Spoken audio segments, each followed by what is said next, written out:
नमस्कार दोस्तों, कैसे हो आप सब। आशा करती हूँ आप लोग ठीक होंगे। आज सुनाएंगे मजेदार चुटकुला कहारवा नाच गिल। सुनिएगा और बताइएगा कैसा लगा। आखिरी में सुनना, आखिरी तक सुनना। और दोस्तों सृष्टि मेरी भाभी है और मैं इनकी ननद हूँ, छोटी।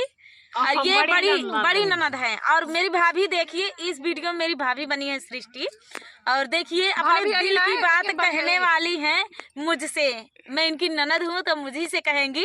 और देखिए क्या कहती हैं। दिल थाम के बैठ जाइए और बहुत तगड़ा कहेंगी। आप लोग सुनिएगा क्या क्या इनके दिल में आज है अपने पिया के लिए, अपने सजनवा के लिए।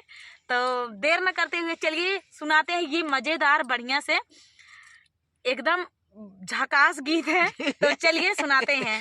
सृष्टि के लिए बतावा मोरी ननदी सैया मिले न बोलवा न कौनो के लिए बतावा मोरी ननदी सैया मिले न बोलवा माया रे दलिया में ननवा चाटक कई दा भौजी गरजऊ परे भैया बोली है ना।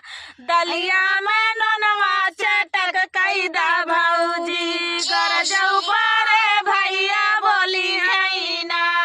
जिये के जेवाई के चला गया नारी तब ना बोलैया नारी ना। अरे गइये खिया के चलल गबे मनवा तब ना बोलैया नारी ना। कवनो या किलिया बतावा मोरी ननदी सैया मिले ना बोलवा ना। अरे कवनो या किलिया बतावा मोरी ननदी सैया मिले ना बोलवा ना। अरे लोटवा कर पनिया गरम कई दा भौजी गरजऊ परे भैया बोली है ना।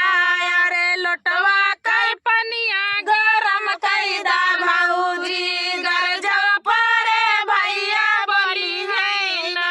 अरे घुट के घुटाई के चला गया नारी तब ना बोलैया नारी ना।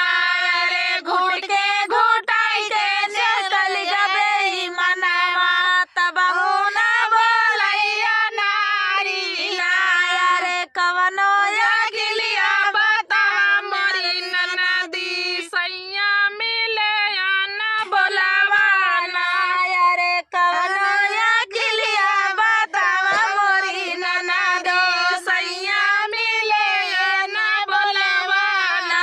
अरे टूटही पलंगिया बिछवा मोरी भौजी गरजऊ परे भैया बोली है ना।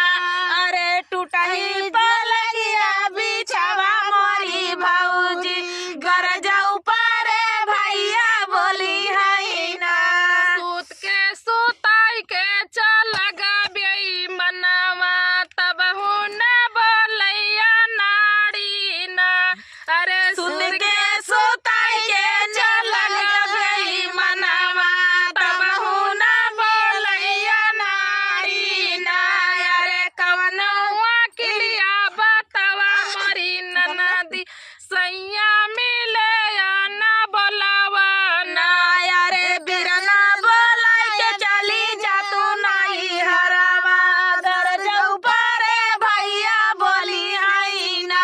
अरे बिरना बोलाई के चली जा तू नाही हरवा गरजऊ परे भैया बोली है ना।